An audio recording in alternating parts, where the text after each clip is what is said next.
This might upset a few people, might anger other people.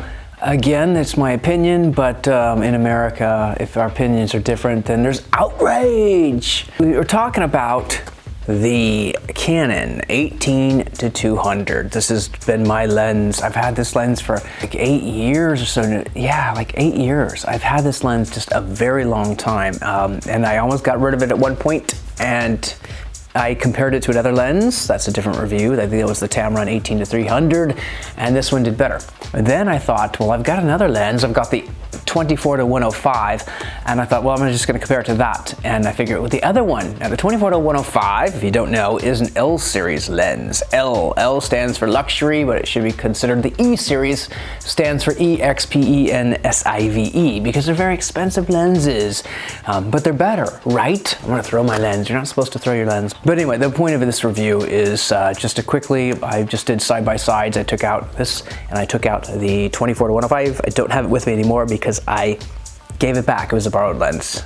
I actually could have kept it if I liked it, but I didn't like it enough to keep it, so I'm keeping this one. I could have kept them both. I don't want a home full of lenses. I just need the lens that works best, which I think is the 18-200. You'll see why. But a little bit about this lens. The thing about this lens, if you do decide to buy, this is kind of a side point, but if you do decide to buy this lens, you're going to get, if it's used, you're going to get what's called lens creep. See, you're walking around, da-doon, and lens creep. This is making my review get really long now, which I didn't want, but oh well. What can you do? So yes, because it's heavy, and these things are heavy, and so mine has lens creep terribly. So if I'm walking around, I just got this like extended lens, kind of embarrassing, right? But you can kind of click it, lock it in place, and sometimes even the lock kind of can fail.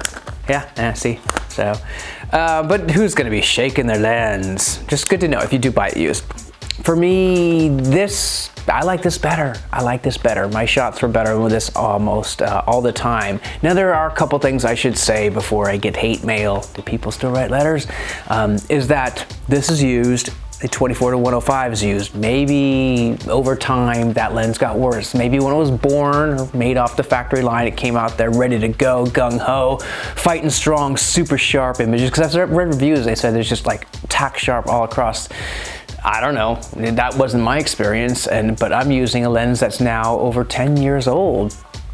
So maybe that one just got duller over time. Maybe it just wasn't quite as gung-ho as when it first came off the assembly line. I don't know, but this one's old too. This one's still sharp. So, and I mention that just because if you do buy it used, that you might have that to deal with. Maybe it's a sharper lens when it's brand new, and it's just not. I don't know how that could really work, how a lens could just, I mean, they're lenses.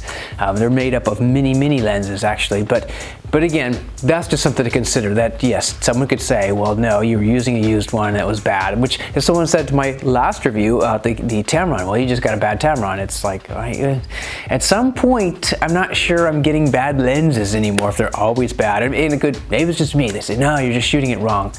I'm just pushing a button. And again, for this test, I left them all on automatic. So everything was automatic. So probably could have gone back a second time and taken more shots and maybe got a better one. So there's that. But when you're traveling, and there's often you just get one shot. You get, you're passing by something. Oh, a temple.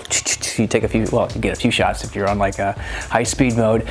But that's it. So you don't really get a chance to do your settings. And that's kind of the way I shoot. I don't usually sit down and have a chance to like set everything and take 1,000, because anyone with me is going to get tired and say, we've been here for 2 hours. I want to see more of Rome. So true story. All right, let's just check it out and see what my results are. All right, starting at the very beginning, we have a bunch of flowers, a bunch of roses. I'm gonna go ahead and keep the right side on. This is a Picasa. I don't think they still make this or support this software, but it's from Google and works pretty well. Overall, I guess. I'm not comparing it. Let's get on to the test. All right, so we're looking at some roses. Let's go compare side by side at 100% or zoomed out. I can see the left side's a little sharper already. And again, at any point, if you just pause and look at the right side, you can kind of see, but it only shows the one I've highlighted. So now the right side's highlighted, 24-105. The left side's highlighted, 18-200. So you'll see the selected move. this isn't just in case you're curious about all this kind of stuff.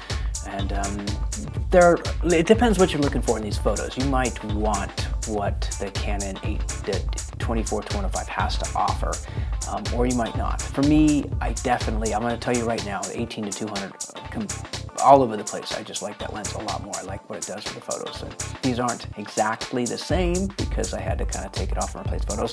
I've wasted enough time. Let's start zooming in, because zooming in is what we're really going to be doing here. At 100% or zoomed out, yeah, man, either one, they're both fine. But now we zoom in and we start seeing, wow, look at the details. You can see more of the veins in the leaves there. Just overall, a lot of sharpness, a lot more sharpness. I'll try and tell the focal length that I can, but again, just look to the right side and you'll see the focal length. Wow, you can kind of see in there, and yeah, detail on the left, and for me, that's what I want. Next, we have a tree. It's not a large, zoomed out, either one. I wouldn't have a particular preference. Zoom on in. The left side is kind of blurry. The right side is sharp. Yeah, there's really absolutely no reason to go with the left. And the left, of course, is the 24-105. The right is the 18-200. We are at 77 and, no, 50 millimeters. So yeah, you can kind of get an idea of where we're going to go over this all. There is like absolutely no really sharp point on the left side, which is kind of disappointing. It's like, what? I mean, maybe it's in there somewhere, but I cannot find a sharp point, and the right side's like all sharp. Next, we have a full yard shot and my garden in the early stages, and I really couldn't even tell the difference. I was thinking they're the exact same picture, but no, the little canopy or whatever is different the umbrella is different on each shot, so now I know they are two different shots. At this zoomed out, I really can't tell if there's one's a better one, so I would say it's a tie there. It's a tie, but let's zoom in. And still, I would say that neither one really has a better, wow, it's nice to have these. I actually like it when I have like really high contrast, because I can get an idea if one does a better job. And they both really have trouble. Any camera lens is going to have trouble with that, really. But yeah, there's no difference that I can see. They're both about the same. This one was a big one for me because, you know, I think my focusing was supposed to be on the center. I'm pretty sure I have that set that way. But when you zoom in, you get really telling a story here. So the left side is just garbage. What happened? The right side's nice and sharp. The right side's 18-200. The left side's not. But then after a while, I realized it's the man. I should have turned off my other messengers, but oh well, deal with it. So the left side was doing the grass. Was focused on the grass, and the right side's not. The right side's up here. So it's hard to say which one is a better lens with this shot. But then again, what can you do? This is one where it hurts not having fixed settings, because had I had the same exposure time, I think maybe I would have gotten the same shot. But yeah, you look at it, you're definitely going to take the right, which is the 24-105, and zoomed in. There's going to be no surprises here. It's just, and it's not at a sacrifice of anything except maybe the dark areas. You're going to get, like here, you can see it on this one. You're not going to see it on the right side, although if you shot in RAW, you could probably bring that out and see that. So this is one where I'd say, oh yeah, the 24-105 is definitely a better lens, because it took a way better shot on this one. But that was, well, the focusing is not better on either one, but the exposure is. But again, that's the camera really did it. If I took it again, I probably would have got it. This is just a really nice shot on the right, so I would say 24-105. Some strawberries, although there's nothing really telling on this one. I mean, yeah, the right side is sharper. I got a little crisper water, things like that. Not a huge amount. And the key focused area, when you get into that on the left is the 24-105. But yeah, I mean, I would want the right side. I would just want the right photo, which is the 18-200. All right, zoomed out, no real difference. You have to zoom in on this one, and it's not huge. The left side, I think, is a little sharper. Oh no, the right side here is the right side there is pretty nice. Yeah, this one, I'd say this one's a tie. And what are we at? We're at f5 and ISO 100, so, well, yeah, tie. This is the David Tennant shot outdoors, so we have a nice ISO 100, f4 standing by, and we have 32mm focal length. So zoomed out, either one. Zoomed in, yeah, I wouldn't say one is particularly better. And let's go a little further. That's where I kind of see the right has a little bit higher contrast. I don't know if it has better focus, but it has a higher contrast. Unfortunately, this one is pretty far apart in focal length, so like 70 to 110, so it's not really a fair comparison, but we'll do it anyway. And yeah, the left side.